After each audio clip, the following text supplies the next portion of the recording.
ಚಿಪ್ಪೇಕಲ್ಲು ತೆಗೆಯುವಂತಹ ಒಂದು ಸಂದರ್ಭದಲ್ಲಿ ನಮ್ಮ 11 ಜನ ಏನು ಸಾವಿಗೀಡಾದರೋ ಸದಸ್ಯರಾದರೋ ಆ ದುಃಖದ ಮಡುವಿನಲ್ಲಿ ಭಟ್ಕಳ ಇರೋ ಸಂದರ್ಭದಲ್ಲಿ ಅವತ್ತೇ ಬೆಳಗ್ಗೆ ಜಿಲ್ಲಾಡಳಿತ ನಾವು ಹಿಂದೂ ಸಂಘಟನೆಗಳೆಲ್ಲವೂ ಸೇರಿ ನಿರ್ಧಾರ ಮಾಡಿರುವ ಸ್ಥಳದಲ್ಲಿ ಮುರಿದ ಕಟ್ಟೆಯನ್ನು ರಾಷ್ಟ್ರೀಯ ಹೆದ್ದಾರಿ ಅಗಲ ಮಾಡುವ ಕಾರಣಕ್ಕಾಗಿ ನಾವು ಕಟ್ಟಿದ್ವಿ. ಆದರೆ ಅವತ್ತೇ ಸಂಜೆ ಇಂಥ ಒಂದು ದುಃಖದ ಸಂದರ್ಭದಲ್ಲೇ ಮತಾಂಧ ಕೆಲವು ಮುಸ್ಲಿಂ ಯುವಕರ ತಂಡ ಅದಕ್ಕೆ ಹಿರಿಯರ ಮಾರ್ಗದರ್ಶನ ನೇತೃತ್ವ ಇದೆಲ್ಲದ ಕಾರಣದಿಂದ ಆ ಮುರಿದ ಕಟ್ಟೆಯನ್ನು ಧ್ವಂಸಗೊಳಿಸಿರೋದು ನಮಗೆಲ್ಲ ಗೊತ್ತಿರೋ ಸಂಗತಿ.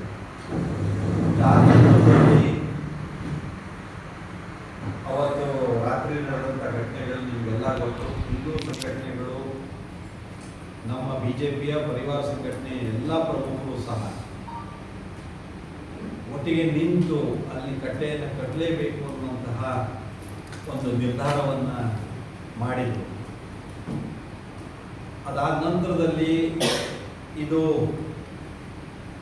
ಭಟ್ಕಳಕ್ಕೆ ಮಾತ್ರ ಸೀಮಿತವಲ್ಲದೆ ಜಿಲ್ಲೆ ರಾಜ್ಯದಲ್ಲಿಯೂ ಸಹ ಗಮನ ಸೆಳೆಯುವಂತಹ ಒಂದು ವಿಷಯವಾಗಿರುವ ಕಾರಣದಿಂದಾಗಿ ಮತ್ತು ಇದರ ಗಂಭೀರತೆಯನ್ನು ಭಾರತೀಯ ಜನತಾ ಪಾರ್ಟಿ ಹಿಂದೂ ಪರವಾದ ಭಾವನೆಗಳನ್ನು ಅರ್ಥ ಮಾಡಿಕೊಂಡು ನಾವು ಅದರ ಪ್ರತಿಭಟನೆಯನ್ನು ಸಹ ಮಾಡಿರೋದು ಈಗಾಗಲೇ ನಿಮಗೆ ಗೊತ್ತಿದೆ. ನಮ್ಮ ಪ್ರತಿಪಕ್ಷದ ನಾಯಕರಂತ ಶ್ರೀಯುತ ಅಶೋಕ್ ಅವರು ಒಳಗೊಂಡಂತೆ ಸಹಸ್ರಾರು ಸಂಖ್ಯೆಯಲ್ಲಿ ಜನ ಸೇರಿ ನಮ್ಮ ಭಾವನೆಯನ್ನು ಸರ್ಕಾರಕ್ಕೆ ತಿಳಿಸುವಂತಹ ಮತ್ತು ಮುರಿದ ಕಟ್ಟೆಯನ್ನು ಕಟ್ಟಬೇಕು ಅನ್ನುವಂತಹ ನಮ್ಮ ನಿರ್ಣಯವನ್ನು ಅವತ್ತಿನ ಸಾರ್ವಜನಿಕ ಸಭೆಯಲ್ಲಿಯೂ ನಾವು ವ್ಯಕ್ತಪಡಿಸಿದ್ದೀವಿ. ಅದರೆಲ್ಲದರ ಜಿಲ್ಲಾಡಳಿತ, NHAI ಮತ್ತು IGP ಒಳಗೊಂಡಂತೆ ಎಲ್ಲ ಹಿರಿಯ ಅಧಿಕಾರಿಗಳು ಸಹ ಸಾಕಷ್ಟು ಕೂಲಂಕುಷವಾಗಿ ವಿಸ್ತಾರವಾಗಿ ಆ ಕಟ್ಟೆಯನ್ನು ನಾವು ಅದನ್ನು ಹೇಗೆ ಕಟ್ಟಬೇಕು ಅನ್ನೋದ್ರ ಕುರಿತಂತೆ ಕಾನೂನಾತ್ಮಕವಾಗಿಯೂ ಚರ್ಚೆಯನ್ನು ಮಾಡಿದ್ದಾರೆ. ನಮ್ಮೆಲ್ಲರ ಜೊತೆಯಲ್ಲಿಯೂ ಚರ್ಚೆ ಸಮಾಲೋಚನೆಯನ್ನು ನಿರಂತರವಾಗಿ ಮಾಡಿದ್ದಾರೆ. ಅದರೆಲ್ಲದರ ಹಿನ್ನೆಲೆಯಲ್ಲಿ ಈಗ ಒಂದು ಆ ಕಟ್ಟೆಯನ್ನು ಕಟ್ಟುವ ಸ್ಥಳ ರಾಷ್ಟ್ರೀಯ ಹೆದ್ದಾರಿಯ ವಾಹನ ಸಂಚಾರಕ್ಕೂ ಯಾವುದೇ ರೀತಿಯ ತೊಂದರೆ ತೊಡಕಾಗದೆ ನಮ್ಮ ಹಿಂದೂಗಳ ಭಾವನೆಗಳನ್ನು ಗೌರವಿಸಿ ಈಗ ಆ ಮುರಿದ ಕಟ್ಟೆಯನ್ನು ಎಲ್ಲಿ ಕಟ್ಟಬೇಕು ಅನ್ನೋದಕ್ಕೆ ಒಂದು ಸಾಮಾನ್ಯವಾದಂತಹ ಒಂದು ಒಟ್ಟಾಭಿಪ್ರಾಯ ಈಗ ರೂಪಿತ ಆಗಿದೆ. ರಾಷ್ಟ್ರೀಯ ಹೆದ್ದಾರಿ ನಿಮ್ಗೆ ಗೊತ್ತಿದ್ದಂತೆ ಆ ಕಡೆಗೆ 9 ಮೀಟರು, ಈ ಕಡೆಗೆ 9 ಮೀಟರು ಮುಖ್ಯವಾದಂತಹ ರಸ್ತೆಯ ಒಂದು ಭಾಗ ಇರುತ್ತೆ. ಈಗೆಲ್ಲ ಇದೆಯಾ, ಈಗ ಮಾಡ್ತಾ ಇದ್ದಾರೆ, ರಸ್ತೆ ಭಾಗ ಇರುತ್ತೆ. ಮಧ್ಯದಲ್ಲಿ ಅದು ವಿಭಜಕ ಇರುತ್ತೆ, ಡಿವೈಡರ್. ಅದಾದ್ಮೇಲೆ ಸರ್ವಿಸ್ ರೋಡ್ ಇರುತ್ತೆ. ಈಗ ಈ ರಸ್ತೆಯ ಮಧ್ಯದಲ್ಲಿ ಈ ಮುರಿದ ಕಟ್ಟೆಯನ್ನು ನಾವು ಕಟ್ಟಬೇಕು ಅನ್ನುವಂತಹ ಒಂದು ಚರ್ಚೆ, ಆ ರೀತಿ ಅಭಿಪ್ರಾಯಗಳು ಬಂದಿದೆ. ಅಂದರೆ ಆ ಕಟ್ಟೆಯ ಒಟ್ಟು ಕಟ್ಟೆಗೆ ಬೇಕಾದಂಥದ್ದು ಸುಮಾರು ಒಂದು 150 ಮೀಟರ್ಗಿಂತ ಹೆಚ್ಚು, 150 ಮೀಟರ್ ಅಷ್ಟು ಸ್ವಲ್ಪ ಈ ಮಧ್ಯದ ಈ ಡಿವೈಡರ್ ಇದೇನಿದೆಯಲ್ಲ ಅದನ್ನು ಅಗಲ ತಗೊಂಡು ಸುಮಾರು 7 ಫೀಟ್ ಅಷ್ಟು ಅಗಲ ತಗೊಂಡು ಮತ್ತು ಎಷ್ಟು ಉದ್ದ ಬೇಕು ಅಷ್ಟು ಉದ್ದ ತಗೊಂಡು ನಾವು ಅಲ್ಲಿ ಎಲೆಕ್ಟ್ರಿಕಲ್ ಪೋಲ್ ಹಾಕಿ ನಾವು ಅಲ್ಲಿ ಈ ಕಟ್ಟೆಯನ್ನು ಅಲ್ಲಿ ಕಟ್ತೇವೆ. ಈ ಕಟ್ಟೆಯನ್ನು ಅಲ್ಲಿ ಕಟ್ಟೋದು ಅನ್ನುವಂಥದ್ದು ಈಗ ಅಂದರೆ ತಾಂತ್ರಿಕವಾಗಿಯೂ ಇದು ಯಾವಾಗ ಆಗಬೇಕು, ನಮ್ಮ ಭಾವನೆಗಳನ್ನು ಗೌರವಿಸಬೇಕು. ಇದರೊಳಗೆ ಎರಡು ಮುಖ್ಯ, ಯಾಕೆಂದರೆ ನ್ಯಾಷನಲ್ ಹೈವೇ ಇರೋದರಿಂದ. ಹಾಗಾಗಿ ಈಗ ಅಲ್ಲಿ ಕಟ್ಟೋದಕ್ಕೆ ಯಾವುದೇ ರೀತಿ ತೊಂದರೆ ತೊಡಕು ಇಲ್ಲ ಅನ್ನುವಂಥದ್ದನ್ನು ಒಂದು ಚರ್ಚೆಯ ಭಾಗ ಆಗಿದೆ. ನಾವು ಇವತ್ತು ಸ್ಥಳದಲ್ಲಿಯೂ ಸಹ ಎಲ್ಲಿ ಬರ್ತದೆ ಹೇಳೋದನ್ನು ನಾವು ಸಹ ಅದನ್ನು ನೋಡಿ ಬಂದ್ವಿ. ಈಗ ಕಟ್ಟೆ ಕಟ್ಟೋದು ನಿಶ್ಚಿತ ಮತ್ತು ಈ ರೀತಿಯಲ್ಲಿ ಕಟ್ಟಬಹುದು ಅನ್ನುವಂಥದ್ದು ನಮ್ಮೆಲ್ಲರ ಒಂದು ಒಟ್ಟಾಭಿಪ್ರಾಯ ಚರ್ಚೆಯಲ್ಲಿ ಮೂಡಿ ಬರ್ತಾ ಇರುವಂಥದ್ದು. ಎರಡನೇದಾಗಿ ಈಗ ನಾವೇನು ಈಗ ಈ ಬೈಕ್ ಅಂದರೆ ನಮ್ಮ ಜಾಗ ಇದೆಯೋ NHAI ಜಾಗ ಇದೆಯೋ ಅಲ್ಲಿ ಪಕ್ಕದಲ್ಲಿ, ಅಲ್ಲಿ ಸಾಕಷ್ಟು ಜಾಗ ನಮಗೆ ಬರುತ್ತೆ. NHAI ಜಾಗವನ್ನು ನಾವು ಅದನ್ನು ನಮ್ಮ ಗಡಿಗಳನ್ನು ಗುರುತಿಸಿಕೊಂಡು ನಮ್ಮ ರೆವೆನ್ಯೂ ಅಂದರೆ ಫಾರೆಸ್ಟ್ ಇತ್ಯಾದಿಗಳಿಂದ ನಮ್ಮ NHAI ಹ್ಯಾಂಡ್ ಓವರ್ ಮಾಡಿಕೊಂಡು ಅದೆಲ್ಲ ನಮ್ಮದೇ ಜಾಗ, ಅದೇನು ಬೇರೆ ಖಾಸಗಿ ಜಾಗ ಯಾರದ್ದು ಏನೂ ಇಲ್ಲ. ಹಾಗಾಗಿ ನಾವು ಅದಕ್ಕೇನು ಪ್ರೊಟೆಕ್ಷನ್ ಮಾಡಬೇಕೋ ಪ್ರೊಟೆಕ್ಷನ್ ಮಾಡಿ ಆ ಪಕ್ಕದಲ್ಲಿ ಒಂದು ಬಸ್ ಲೈನ್ ಅದನ್ನು ಅಂದರೆ ಬಸ್ ಬೇಯನ್ನು ಮಾಡಿ ಅದು ಸಾರ್ವಜನಿಕರಿಗೂ ಅಲ್ಲಿ ಅನುಕೂಲ ಆಗುವಂತಹ ಒಂದು ರೀತಿಯಲ್ಲಿ ನಾವು ಅದನ್ನು ಮಾಡಬೇಕು ಅನ್ನುವಂಥದ್ದು ಸಹ ನಮ್ಮ ಚರ್ಚೆಯಲ್ಲಿ ಒಟ್ಟಾಗಿ ಒಂದು ಅಭಿಪ್ರಾಯ ಬಂದಿರುವಂಥದ್ದು. ಅಂದರೆ ಆ ಜಾಗ ಅತಿಕ್ರಮಣಕ್ಕೂ ಅವಕಾಶ ಆಗಬಾರ್ದು ಮತ್ತು ಸಾರ್ವಜನಿಕರಿಗೂ ಅದು ಅನುಕೂಲ ಆಗೋದಕ್ಕೆ ಒಂದು ಬಸ್ ಬೇ ಅಲ್ಲಿ ಮಾಡಬೇಕು ಅನ್ನುವಂಥದ್ದು ಒಂದು ಅಭಿಪ್ರಾಯ. ಅಂದರೆ ಯಾವುದೇ ಕಾರಣಕ್ಕೂ ನಮ್ಮ ಹಿಂದೂಗಳ ಶ್ರದ್ಧೆ ಭಕ್ತಿಗೂ ಭಾವನೆಗಳಿಗೂ ಯಾವುದೇ ತೊಂದರೆ ಇಲ್ಲದಿರೋ ರೀತಿಯಲ್ಲಿ ಆ ಕಟ್ಟೆ ಪುನರ್ನಿರ್ಮಾಣ ಅಲ್ಲಿ ಆಗುತ್ತೆ. ಅದರ ಜೊತೆಯಲ್ಲಿ ಟ್ರಾಫಿಕ್ ಇತ್ಯಾದಿಗಳಿಗೂ ಯಾವುದೇ ರೀತಿ ತೊಂದರೆ ಆಗದೇ ಇರೋ ಹಾಗೆ ನೋಡ್ತೇವೆ. ನಮ್ಮ ಜಾಗವನ್ನು ನಮ್ದು ಯಾವುದಿದೆಯೋ ಅದನ್ನು ಪ್ರೊಟೆಕ್ಷನ್ ಮಾಡಿ ಅದನ್ನು ಸಾರ್ವಜನಿಕ ಉದ್ದೇಶಕ್ಕೆ ಬಸ್ ಬೇಯನ್ನಾಗಿಯೂ ಸಹ ನಾವು ಮಾಡೋದಕ್ಕೆ ನಾವು ಇದನ್ನೆಲ್ಲವನ್ನೂ ಜಿಲ್ಲಾ ಆಡಳಿತಕ್ಕೆ NHAI ಅಧಿಕಾರಿಗಳಿಗೆ ಎಲ್ಲ ಹಂತದಲ್ಲಿಯೂ ಇದನ್ನೆಲ್ಲವನ್ನೂ ಹೇಳಾಗಿದೆ. ಇದು ಈಗ NHAI ಇಂದ ಜಿಲ್ಲಾ ಆಡಳಿತದಿಂದ ಒಂದು ಅಂತಿಮವಾದಂತಹ ಈ ಕಾನೂನಾತ್ಮಕವಾದಂತಹ ಒಂದು ರೀತಿಯಲ್ಲಿ ಇದು ಅನುಷ್ಠಾನ ಆಗೋದಕ್ಕೆ ಬೇಕಾದಂತಹ ಪ್ರಕ್ರಿಯೆಗಳೆಲ್ಲವೂ ನಡೀತಾ ಇದೆ.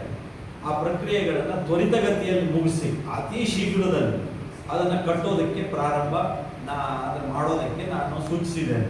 ಯಾಕೆಂದರೆ ಮಳೆ ಶುರು ಆದ್ಮೇಲೆ ಮತ್ತೆ ಅದು ಇದು ರಗಳೆ ಆಗುತ್ತೆ. ನಮ್ಮ ರೋಡ್ ವರ್ಕು ನಾವು ಕಂಪ್ಲೀಟ್ ಮಾಡಬೇಕು. ನಿಮಗೆಲ್ಲ ಗೊತ್ತಿದೆ ರೋಡ್ ವರ್ಕಿನ ಮಹತ್ವ ಪಟ್ಕೊಳ್ಳೋದು ಊರೊಳಗೆ ಎಷ್ಟಿದೆ ಅಂತ. ಆ ಹಿನ್ನೆಲೆಯಲ್ಲಿ ರೋಡ್ ವರ್ಕನ್ನು ತ್ವರಿತಗತಿಯಲ್ಲಿ ಮಾಡುವ ಹಿನ್ನೆಲೆಯಲ್ಲಿ ಮಳೆಗಾಲವೂ ಶುರುವಾಗುವುದರ ಹಿನ್ನೆಲೆಯಲ್ಲಿ ಅತಿ ತ್ವರಿತವಾಗಿ ನಮ್ಮ ಇದಕ್ಕೆ ಬೇಕಾದಂತಹ ಆಡಳಿತಾತ್ಮಕವಾದ ಕ್ರಮಗಳನ್ನು ಪೂರೈಸಿ, ಅಂದರೆ ತ್ವರಿತವಾಗಿ ಅಂದರೆ ನಾಳೆ ನಡೆದೊಳಗೆ ಅನ್ನೋಷ್ಟು ಈ ನಮ್ಗೆ ವಾರ್ ಫುಟಿಂಗ್ನಲ್ಲಿ ಅಂತ ಹೇಳ್ತಾರೆ, ಆ ರೀತಿಯಲ್ಲಿ ಅದನ್ನು ಮಾಡಿ ಕೆಲಸ ಶುರು ಮಾಡಬೇಕು ಅನ್ನುವಂಥ ಮಾತನ್ನು ನಾವೆಲ್ಲ ಅಧಿಕಾರಿಗಳಿಗೆ ಹೇಳಿದ್ದೇವೆ. ಇದು ಒಟ್ಟಾದಂತಹ ಬಹಳ ನಾನು ಸಂಕ್ಷಿಪ್ತವಾಗಿ ಇದನ್ನು ಕ್ರೋಢೀಕರಿಸಿ ನಾನು ನಿಮ್ಮ ಮುಂದೆ ವಿಷಯ ಇಟ್ಟಿದ್ದೇನೆ. ಆ ಡಿವೈಡರ್ ಇರುವಲ್ಲಿ ಅಲ್ಲಿ ಅಗಲ ಬರುತ್ತೆ, ರೋಡ್ ಲೈಟ್ ಇರುತ್ತೆ ಮತ್ತು ಯಾವುದೇ ಸಂದರ್ಭದಲ್ಲೂ ಯಾರಿಗೂ ಅದು ತೊಂದರೆ ಆಗದೇ ಇರುವಂತೆ ಅದು ಮುನ್ನೆಚ್ಚರಿಕೆಯನ್ನು ನಾವು ತೆಗೆದುಕೊಳ್ತೀವಿ. ಅದ್ರ ಮೇಲೆ ಈ ಸಣ್ಣ ಗ್ರಿಲ್ ಸಹ ಹಾಕ್ತಾರೆ, ಅಂದರೆ ಕಟ್ಟೆಗೆ ಗ್ರಿಲ್ ಸಹ ಹಾಕ್ತಾರೆ. ಅಂದರೆ ಅಲ್ಲಿ ನಾವು ನಮ್ಮ ಯಾವುದೇ ಇದನ್ನು ತಂದು ನಾವೆಲ್ಲ ಹಾಕಿದರೆ ಅಥವಾ ಅದನ್ನು ಮುಂದೆ ತೊಗೊಂಡು ಹೋಗೋದ್ರ ತನಕ ಅದು ಆ ಗ್ರಿಲ್ ಹಾಕೋದ್ರಿಂದ ರಸ್ತೆಗೆ ಬರೋದಿಲ್ಲ, ನಮ್ಮ ಯಾವುದೇ ರೀತಿ ತೊಂದರೆ ಆಗೋದಿಲ್ಲ. ಈ ರೀತಿ ಎಲ್ಲ ನಾನು ವಿಶೇಷವಾಗಿ ನಮ್ಮ ಹಿಂದೂ ಸಂಘಟನೆ ಎಲ್ಲ ಪ್ರಮುಖರಿಗೆ, ಸುನೀಲ್ ನಾಯ್ಕರು, ಶಿವಾನ್ ನಾಯ್ಕರು, ವಿಶೇಷವಾಗಿ ಗೋವಿಂದ್ ನಾಯ್ಕರು, ನಮ್ಮ ಲಕ್ಷ್ಮೀನಾರಾಯಣ, ಶ್ರೀನಿವಾಸು, ನಮ್ಮ ಎಲ್ಲ ಮತ್ತೆ ನಾನು ಶ್ರೀಕಾಂತು, ನಮ್ಮ ಇಲ್ಲೆಲ್ಲ ಭಾಸ್ಕರ್ ಅಂತರು ಇದ್ದಾರೆ, ಕೃಷ್ಣ, ನಾನೆಲ್ಲ ಹೇಳ್ತಾ ಹೋದರೆ ಎಲ್ಲರೂ ಒಟ್ಟಾಗಿ ಒಂದು ಸೌಹಾರ್ದಯುತವಾಗಿ ಈ ಸಮಸ್ಯೆಯನ್ನು ಬಗೆಹರಿಸಬೇಕು ಅಂತ ನಾವು ಎಲ್ಲ ರೀತಿಯ ಪ್ರಯತ್ನವನ್ನು ಸಕಾರಾತ್ಮಕವಾಗಿ ಮಾಡಿದ್ದೀವಿ. ಆದರೆ ಮುಸ್ಲಿಂ ಮತಾಂತರ ಭಟ್ಕಳದಲ್ಲಿರೋರು ಈ ಕೆದರಿ ಜಗಳಕ್ಕೆ ಬರೋ ರೀತಿಯಲ್ಲಿ ಸಮಾಜದಲ್ಲಿ ಶಾಂತಿ ಇರಬಾರದು ಅನ್ನೋ ಕಾರಣಕ್ಕೆ, ಇಲ್ಲಿ ಒಂದು ಸೌಹಾರ್ದತೆ ವಾತಾವರಣ ಇರಬಾರದು ಅನ್ನೋ ಕಾರಣಕ್ಕೆ ಈ ಧ್ವಂಸಗೊಳಿಸುವಂಥ ಪ್ರಯತ್ನವನ್ನು ಅವರು ಮಾಡಿದರು. ಅದಕ್ಕೆ ತಜ್ಜೀಬ್ದವರ ಪ್ರೋತ್ಸಾಹ ಇರ್ಬೋದು, ಈ ಯುವಕರ ತಂಡ ಅವತ್ತು ಏಕಾಏಕಿ ಎದ್ದು ಬಂದು ಈ ರೀತಿ ಮಾಡಿರೋದಿರ್ಬೋದು. ಅವರೆಲ್ಲರ ಒಟ್ಟಾರೆ ಉದ್ದೇಶ ಊರಿನಲ್ಲಿ ಶಾಂತಿ ಇರಬಾರದು ಅಂತ, ಅವರ ಯಾವುದೋ ಸ್ವಾರ್ಥ ಸಾಧನೆಗೆ ಊರಿನ ನೆಮ್ಮದಿಯನ್ನ ಶಾಂತಿಯನ್ನ ಕದಡುವಂತ ಏನೊಂದು ಷಡ್ಯಂತ್ರ ಮಾಡಿದ್ರು, ಅದನ್ನ ನಮ್ಮ ಎಲ್ಲ ಹಿಂದೂ ಸಂಘಟನೆಗಳು ಅರ್ಥೈಸಿಕೊಂಡು ಇದನ್ನ ಅತ್ಯಂತ ಸೌಹಾರ್ದಯುತವಾಗಿ ಒಂದು ವಿಶ್ವಾಸದಿಂದ ಇದನ್ನು ಮುಗಿಸುವಂತ ಪ್ರಯತ್ನವನ್ನ ಮಾಡಿದ್ದೇವೆ. ಇದರೊಳಗೆ ಯಾವುದೇ ಕಾರಣಕ್ಕೂ ಮುಸ್ಲಿಮರ ಅಲ್ಪಸಂಖ್ಯಾತರ ಭಾವನೆಗಳಿಗಾಗಲಿ ಅವರ ಯಾವುದೇ ಚಟುವಟಿಕೆಗಾಗಲಿ ಇದು ಸಂಬಂಧಿಸಿದ್ದೇ ಅಲ್ಲ. ಇದು ಒಂದು ಅಂಶವೂ ಸಹ ಸಂಬಂಧಿಸಿದ್ದಲ್ಲ. ಹಾಗಾಗಿ ಅವರು ಇದು ಅನಗತ್ಯವಾಗಿ ಊರಿನಲ್ಲಿ ಅಶಾಂತಿ ಮೂಡಿಸೋದಕ್ಕೆ ಮಾಡಿರುವಂತ ಪ್ರಯತ್ನ ಇದೆ. ಹಾಗಾಗಿ ಇದು ನಮ್ಮದು ಮತ್ತು ಜಿಲ್ಲಾ ಆಡಳಿತದ್ದು NHI ವಿಷಯ ಇದೆ. ಹಿಂದೂಗಳ ಭಾವನೆ ಇದು NHI ರಸ್ತೆ ಮಾಡೋರದ್ದು ಮತ್ತು ಜಿಲ್ಲಾ ಆಡಳಿತದ ವಿಷಯ ಇದೆ. ಹಾಗಾಗಿ ನಾವು ಇದನ್ನ ಈ ರೀತಿಯಲ್ಲಿ ಒಂದು ಸಮಾಲೋಚನೆ ಪ್ರಕ್ರಿಯೆಗಳನ್ನು ನಡೆಸಿ ಇದಕ್ಕೊಂದು ಅಂತಿಮ ಸ್ವರೂಪವನ್ನು ಕೊಡೋದಕ್ಕೆ ಈಗ ಆ ದಿಕ್ಕಿನಲ್ಲಿ ಒಂದು ಪ್ರಯತ್ನವನ್ನು ನಾವು ಮಾಡ್ತಾ ಇದ್ದೇವೆ. ಅದಕ್ಕೆಲ್ಲ ಕೊನೆಯದಾಗಿ ಮಾತು ನಾನು ಹೇಳ್ತಾ ಇದ್ದೇನೆ, ಇಲ್ಲಿ ಒಂದೇ ಬಹಳ ಮುಖ್ಯವಾದ ಈ ಭಟ್ಕಳದ ಮುರಿಕಟ್ಟೆ ವಿಷಯ ಇದು ಭಟ್ಕಳದ ಜನತೆಗೆ ಮಾತ್ರ ಸೀಮಿತ, ಮಾತ್ರ ಸೀಮಿತ ಅಲ್ಲ. ಇಡೀ ರಾಜ್ಯದಲ್ಲಿ ಹಿಂದೂ ವಿರೋಧಿ ಭಾವನೆಗಳನ್ನ ಕೆರಳಿಸುವಂತಹ, ಧಿಕ್ಕರಿಸುವಂತಹ, ನಿರ್ಲಕ್ಷಿಸುವಂತಹ ಪ್ರಕ್ರಿಯೆಗಳು ಕಾಂಗ್ರೆಸ್ ಸರ್ಕಾರದಿಂದ ನಿರಂತರವಾಗಿ ಸಿದ್ದರಾಮಯ್ಯನವರು, ಈಗ DK ಶಿವಕುಮಾರ್ ಅವರು ಏನು ಮಾಡ್ಕೊಂಡು ಬರ್ತಾರೆ, ಅವರು ಇದು ಮಾಡಿಕೊಂಡೇ ಬಂದಿದ್ದಾರೆ. ಅಲ್ಪಸಂಖ್ಯಾತರ ಓಲೈಕೆ ತುಷ್ಟೀಕರಣದ ಮಿತಿ ಮೀರಿರುವ ಚಟುವಟಿಕೆಯ ಕಾರಣ ಏನಾಗಿದೆ ಅಂದ್ರೆ ಸಮಾಜದ್ರೋಹಿ, ರಾಷ್ಟ್ರದ್ರೋಹಿ ಚಟುವಟಿಕೆಗಳೆಲ್ಲವೂ ಜಾಗೃತ ಸ್ಥಿತಿಯಲ್ಲಿದೆ. ಅಪರಾಧಿಗಳೆಲ್ಲವೂ ಜಾಗೃತ ಸ್ಥಿತಿಯಲ್ಲಿ ಬಂದಿದ್ದಾರೆ. ಅವರು ಈ ರೀತಿದ್ದನ್ನು ಮಾಡೋದಕ್ಕೆ ಅವತ್ತು ಪ್ರಚೋದನೆ ಏನು ಅಂತ ಕೇಳಿದ್ರೆ ರಾಜ್ಯ ಸರ್ಕಾರದ ಈ ರೀತಿಯ ಓಲೈಕೆಯ ರಾಜಕಾರಣದ ಪರಿಣಾಮ. ವಿವಾದ ಆಡಳಿತ ಇದೆ ಅಂದ್ರೆ ಯಾರು ಬರ್ತಾರೆ ಈ ರೀತಿ ರಸ್ತೆಗೆ? ಯಾರು ಬರ್ತಾರೆ? ನಿಮಗೂ ಗೊತ್ತಿದೆ. ವಿವಾದ ಆಡಳಿತದ ಸಂದೇಶ ಇದ್ರೆ ಯಾರು ಬರ್ತಾರೆ ರಸ್ತೆಗೆ ಹೀಗೆ ಕಾನೂನು ಬಾಹಿರವಾಗಿ ಈ ರೀತಿ ಧ್ವಂಸ ಮಾಡೋದಕ್ಕೆ? ಹಾಗಾಗಿ ಇದು ನಾವು ಇಷ್ಟಕ್ಕೆ ಸೀಮಿತವಾಗದೆ ಇಡೀ ಸರ್ಕಾರದ ಈ ವೈಫಲ್ಯತೆಯ ಭಾಗ ಇದೆಯಲ್ಲ, ಅದನ್ನ ನಾವು ಬಹಳ ಉಗ್ರವಾಗಿ ಖಂಡಿಸ್ತೇವೆ. ಮತ್ತು ಅದೆಲ್ಲದರ ಪ್ರತೀಕವಾಗಿ ಈ ಪ್ರತಿಭಟನೆಗಳು ನೀವು ಮುರಿಕಟ್ಟೆ ಅಷ್ಟಕ್ಕೆ ಸೀಮಿತಗೊಳಿಸಿಕೊಂಡು ನಮ್ಮ ಪರಿವಾರ ಸಂಘಟನೆಗಳು ನಾವು ಎಲ್ಲರೂ ಈ ಚಟುವಟಿಕೆ ಮಾಡ್ತಿದ್ದೀವಿ ಅನ್ನೋದಲ್ಲ, ಅದು ಒಂದು ಮುಖ್ಯವಾದ್ದೇ. ಅದ್ರ ಜೊತೆ ಇಡೀ ರಾಜ್ಯದಲ್ಲಿ ಈ ರೀತಿಯ ಚಟುವಟಿಕೆ ನಡೆದಿದೆಯಲ್ಲ, ಹಿಂದೂ ವಿರೋಧಿ ಭಾವನೆ, ರಾಷ್ಟ್ರದ್ರೋಹಿಗಳ ರಕ್ಷಣೆ ಕೊಡುವಂತ ಚಟುವಟಿಕೆ, ಈ ಕಾನೂನು ಬಾಹಿರವಾದ ಕೃತ್ಯಗಳನ್ನು ಪ್ರೋತ್ಸಾಹಿಸ್ತೀವಿ ಅನ್ನೋ ಸಂದೇಶ ಸರ್ಕಾರದಿಂದ ಬರ್ತಾ ಇದೆಯಲ್ಲ, ಕಾಂಗ್ರೆಸ್ ಸರ್ಕಾರದಿಂದ. ಇದರ ವಿರುದ್ಧ ಈಗ ನಾವೆಲ್ಲರೂ ಜಾಗೃತರಾಗಿ ಪ್ರತಿಭಟಿಸ್ತಾ ಇರೋದು. ಹಾಗಾಗಿ ನಾನು ತಮ್ಮೆಲ್ಲೂ ಕೇಳಿಕೊಳ್ತೀನಿ, ಯಾವುದಾದ್ರೂ ಯಾವುದೇ ರೀತಿಯಲ್ಲಾದರೂ ನಮ್ಮ ಭಾವನೆಗಳನ್ನ ಧಿಕ್ಕರಿಸುವಂತ ಪ್ರಯತ್ನಗಳು ಎಲ್ಲೇ ಆದರೂ, ದೇಶದ ಉದ್ದಗಲದಲ್ಲಾಗಲಿ, ರಾಜ್ಯದ ಉದ್ದಗಲದಲ್ಲಾಗಲಿ, ಜಿಲ್ಲೆಯ ಉದ್ದಗಲದಲ್ಲಾಗಲಿ, ಎಲ್ಲೇ ಆದರೂ ಬಿಜೆಪಿ ಮತ್ತು ನಮ್ಮ ಪರಿವಾರ ಸಂಘಟನೆಗಳು ಧ್ವನಿಯಾಗಿರ್ತೀವಿ.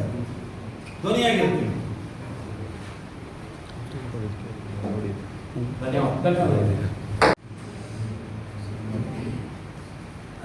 ಇದಷ್ಟು ಒಟ್ಟು ವಿಷಯ ಸರ್. ಈಗ ಸ್ಥಳೀಯರ ಬೇಡಿಕೆ ಏನಿತ್ತಂದ್ರೆ 10x10 ಕಟ್ಟೆ ಬೇಕಂತ ಹೇಳಿ, ಅದಕ್ಕೆ ಜಿಲ್ಲಾಡಳಿತ ಕೂಡ 10x10 ಕಟ್ಟೆಯನ್ನು ನಿರ್ಮಿಸಿಕೊಟ್ಟಿತ್ತು, ಆ ಸ್ಥಳಾವಕಾಶ ಕೂಡ ಗುರುತಿಸಿಕೊಟ್ಟಿತ್ತು. ಈ ಬಿಜೆಪಿಯವರು ಅದನ್ನು ಕಡಿಮೆ ಮಾಡಿ 7 ಫೀಟಿಗೆ ಹೇಗೆ ಒಪ್ಪಿಕೊಟ್ಟಿದ್ದಾರೆ? 1 ಫೀಟ್ 2 ಫೀಟ್ ಈ ರೀತಿ ಇದರೊಳಗೆ ನಾವು ಈ ರೀತಿ ವಿವಾದವನ್ನು ಬೆಳೆಸದೆ ಸೌಹಾರ್ದಯುತವಾಗಿ ಪ್ರೀತಿ ವಿಶ್ವಾಸದಿಂದ ಒಂದು ಸಮಸ್ಯೆ ಇರ್ತಿರ್ತ ಆಗಬೇಕು. ಮತ್ತೆ ನಮ್ದು ಯಾವುದೇ ವಸ್ತುವನ್ನು ಇಡೋದಕ್ಕೆ ನಮ್ಮ ಜಾಗದ ಕೊರತೆ ಆಗೋದಿಲ್ಲ. ಉದ್ದದಲ್ಲಿ ಜಾಸ್ತಿ 15 ಫುಟ್, ನಮ್ಗೆ 15 ಅಲ್ಲ, ಇನ್ನೂ 3 ಫುಟ್ ಬೇಕಾದ್ರೆ ಜಾಸ್ತಿ ಮಾಡ್ತೀವಿ ಅಂತ ನಾವು ಅದರ 3 ಫುಟ್ ಬಿಟ್ಟು ಉದ್ದದಲ್ಲಿ 15 ಫುಟ್ ಅಂದ್ರೆ ನೀವು ಮೂಲ ಸ್ಥಳ ಬಿಟ್ಟು ಬೇರೆ ಕಡೆ ಸ್ಥಳ ವಿನಾಯಕುಲ್ಲಾ ಹೇಳಿದ ಅದೇ ತರನೇ ಈಗ ನೀವು ಮಾಡೋದು ನಿರ್ಧಾರ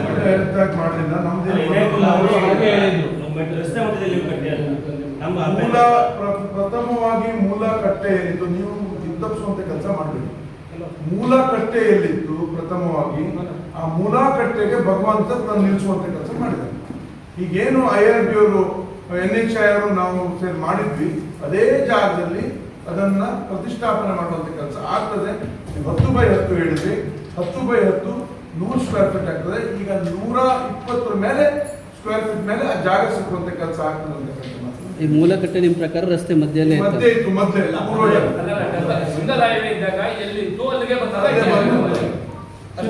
ಈಗ ಅದು ಮುಗಿದ ಅಧ್ಯಾಯ, ಮುರಿಕಟ್ಟೆ ವಿವಾದ ಮುಗಿದ ಅಧ್ಯಾಯ ಅಲ್ಲ, ಈ ಮುಗಿಸೋದಕ್ಕೆ ನಮ್ಮೆಲ್ಲರ ಪ್ರಯತ್ನ ಸರ್.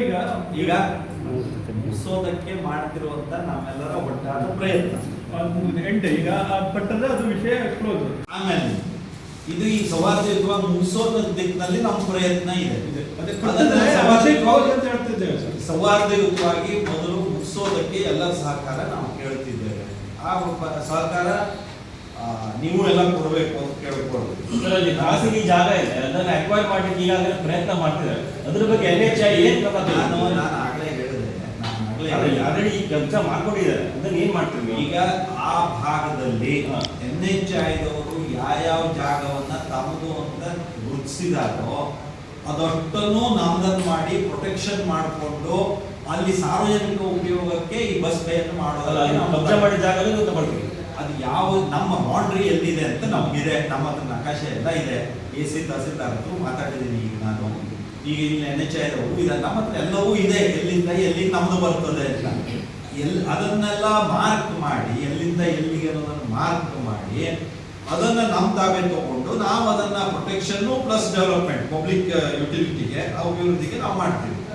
ಸರ್ ನೀವು ಕಟ್ಟೆಗೆ ಪ್ರತಿಭಟನೆ ಸರ್, ಈಗ ಬಿಜೆಪಿ ವತಿಯಿಂದ ಮೊನ್ನೆ ಪ್ರತಿಭಟನೆ ಮಾಡಿದ್ರೆ 3 ದಿವಸದಿಂದ ಪ್ರತಿಭಟನೆ ಮಾಡಿದ ಅದರ ಅನುಷ್ಠಾನ ಆಗಬೇಕು ಇಷ್ಟು ಬೇಡಿಕೆ ಇಟ್ಟರೆ ನೀವು ಅದರ ಮರುಗಳಿಗೆನೆ ಅದರ ಆ ಪ್ರತಿಭಟನೆ ನಡೆದ ಗಳಿಗೆನೆ ನಿಮ್ಮದು ಫ್ಯಾಮಿಲಿ ಆಫ್ ಆರ್ಗನೈಸೇಷನ್ಸ್ ಏನಿದೆ ಅದು 5ನೇ ತಾರೀಕಿಗೆ ಮತ್ತೆ ಪ್ರತಿಭಟನೆಗೆ ಕರೆ ಕೊಡ್ತದೆ ಸರ್. ನಾನು ಹೇಳ್ಕೊಳ್ತೇನೆ ಸರ್, ಪ್ರತಿಭಟನೆಗೆ ಕರೆ ಕೊಡ್ತದೆ. ಏನು ನಿಮ್ಮೊಳಗೆ ಏನು ಪೈಪೋಟಿ ಇದೆಯಾ ಅಂತ? ಈಗ ಒಂದೇದು ಯಾವುದೇ ಹಿಂದುತ್ವದ ಪರವಾದಂತಹ ವಿಚಾರಗಳಿಗೆ ಕೇವಲ ನಮ್ಮ ವಿಚಾರ ಪರಿವಾರದ ಸಂಘಟನೆಗಳು ಮಾತ್ರ ಅಲ್ಲ, ಇನ್ನು ಯಾರೇ ಯಾವುದೇ ರೀತಿಯಲ್ಲಿ ಪ್ರಯತ್ನ ಮಾಡಿದ್ರು ನಾವು ಅದನ್ನ ಬಿಜೆಪಿಯವರು ಅದನ್ನ ಸ್ವಾಗತಿಸ್ತೇವೆ ಮತ್ತು ಅವರಿಗೆ ಅಭಿನಂದಿಸ್ತೇವೆ. ಈಗ ಆಯಾ ಸಂಘಟನೆಗಳು, ನಮ್ಮ ಪರಿವಾರ ಸಂಘಟನೆಗಳು ಸೇರಿ ಅವರವರದೇ ಆದ ಕಾರ್ಯಕ್ರಮಗಳನ್ನು ರೂಪರೇಷೆ ಮಾಡ್ಕೊಳ್ಳೋದು ಯಾವುದೇ ಕಾರಣಕ್ಕೂ ಸರಿಯಲ್ಲ. ಅಂದ್ರೆ ಈಗ ಬಿಜೆಪಿಯವರು ನಾವೊಬ್ಬರೇ ಮಾಡ್ತೀವಿ ಅಂತ ನಾವು ಏನು ಗುತ್ತಿಗೆ ತಗೊಂಡಿಲ್ಲ, ನಮ್ಮಲ್ಲೂ ಇನ್ಯಾರೋ ಒಬ್ಬರಿಗೆ ಯಾರೋ ಇಬ್ಬರು ಗುತ್ತಿಗೆ ತಗೊಂಡಿಲ್ಲ. ಇಡೀ ಸಮಾಜ ಜಾಗೃತ ಒಂದು ಸ್ಥಿತಿಯನ್ನ ನಾವು ಸದಾ ಕಾಲ ನಿರ್ಮಿಸಬೇಕು. ಅದು ಭಟ್ಕಳದಂತ ಊರಿನಲ್ಲಿ ಅದಕ್ಕೆ ಎಲ್ಲ ಸಂಘಟನೆಗಳು ನಾನು ಇನ್ನೊಂದ್ಸಲ ಹೇಳ್ತೀನಿ, ನಮ್ಮ ಪರಿವಾರ ಸಂಘಟನೆಗಳು ಮಾತ್ರ ಅಲ್ಲ, ಉಳಿದ ಸಂಘಟನೆಗಳು ಸಹ ಈ ರೀತಿ ವಿಷಯದಲ್ಲಿ ಹಿಂದುತ್ವದ ಭಾವನೆಯನ್ನು ಜಾಗೃತವಾಗಿರುವಂತೆ ನಮ್ಮ ಶ್ರದ್ಧೆ ಭಕ್ತಿಯ ಕೇಂದ್ರಗಳನ್ನ ರಕ್ಷಿಸಿಕೊಳ್ಳೋದಕ್ಕೆ, ಅದನ್ನು ಅಭಿವೃದ್ಧಿ ಪಡಿಸೋದಕ್ಕೆ ಯಾವೆಲ್ಲ ಒಟ್ಟಾರೆ ಪ್ರಯತ್ನ ಮಾಡ್ತೇವೋ ಅದೆಲ್ಲರನ್ನೂ ನಾನು ಸ್ವಾಗತಿಸ್ತೇನೆ ಮತ್ತು ಅವರೆಲ್ಲರ ಜೊತೆಗೆ ನಾವಿದ್ದೇವೆ. ನಾವು ಯಾಕೆ ಕೇಳಿದ್ರೆ ಈಗ ಅಲ್ಲಿ ಪ್ರತಿಭಟನೆಯಲ್ಲಿ ನಮಗೂ ಬ್ಯಾಟಿಂಗ್ ಬೇಕಂತ ಹೊಸ ಟೂರ್ನಮೆಂಟ್ ಇಟ್ಟರೆ ಈಗ RCB ಅವರು ಬ್ಯಾಟಿಂಗ್ ಮಾಡಿ ಗೆದ್ದಾಗದೆ, ಈಗ ನಾವು ಮತ್ತೆ ಹೊಸದಾಗಿ ಬ್ಯಾಟಿಂಗ್ ವಿಷಯ ಬಾಲಿಂಗ್ ವಿಷಯ ಎಲ್ಲ ತೆಗೆಯೋದು ಬೇಡ. ನಾವು ನಮ್ಮ ಸಂಘಟನೆಗಳು ನಾವು ನಮ್ಮ ಪ್ರಯತ್ನ ಮಾಡ್ತಿರ್ತೀವಿ, ಒಳ್ಳೇದು. ಅಂದ್ರೆ ಈಗ ನೀವು ಇಷ್ಟು ಹೇಳಿದ್ರು ಅವ್ರು ಪ್ರತಿಭಟನೆ ಮಾಡ್ತಾರೆ ಅಂದ್ರೆ ಯಾಕೆಂದ್ರೆ ಅವ್ರಿಗೆ ನಿಮ್ಮ ಮೇಲೆ ವಿಶ್ವಾಸ ಹುಡ್ತಾ ಇಲ್ಲ.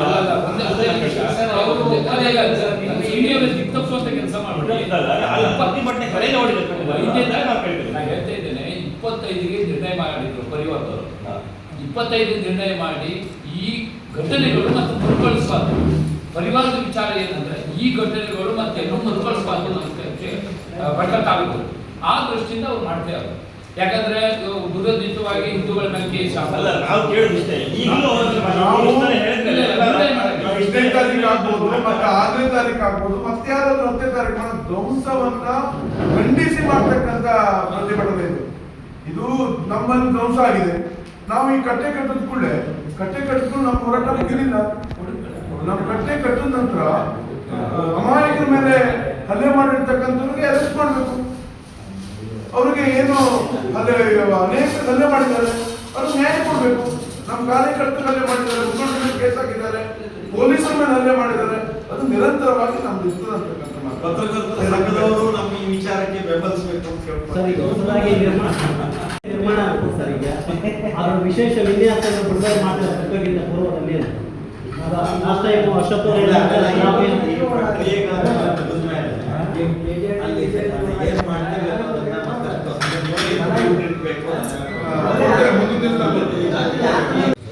ಅವರು ಅಲ್ಲೊಂದು ಮಾತು ಹೇಳಿದರು, ಕೇಂದ್ರ ಮೀನುಗಾರಿಕೆ ಇಲಾಖೆಯಿಂದ 5 ಲಕ್ಷ ಹೆಚ್ಚುವರಿ ಪರಿಹಾರ ಕೊಡಲಿಕ್ಕೆ ಸಾಧ್ಯ ಇದೆ ಅಂತ. ಅದ್ರ ಬಗ್ಗೆ ಏನಾದ್ರು ನಿಮ್ಮ ಪ್ರಯತ್ನ ಆ ಇದೆ? ರೀತಿ ಯಾವುದೇ ಪ್ರಸ್ತಾವನೆಗಳು ಅವಕಾಶಗಳಿದ್ರೂ ಸಹ ನಾನು ಸಂಸತ್ನಾಗಿ ಏನ್ ಬೇಕು ಅದಕ್ಕೆ ಪ್ರಯತ್ನ ಮಾಡೇ ಮಾಡ್ತೇನೆ, ಅನುಕೂಲ ಮಾಡೇ ಮಾಡ್ತೇನೆ.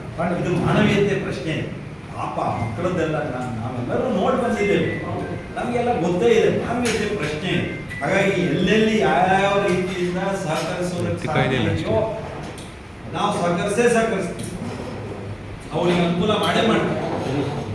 ನಿಮಗೂ ಎಲ್ಲ ಗೊತ್ತಿದೆ, ಪ್ರಧಾನಮಂತ್ರಿಗಳು ಪರಿಹಾರ ನಿಧಿಯಿಂದ ತಕ್ಷಣ ರಾತ್ರಿಯೇ ಘೋಷಣೆ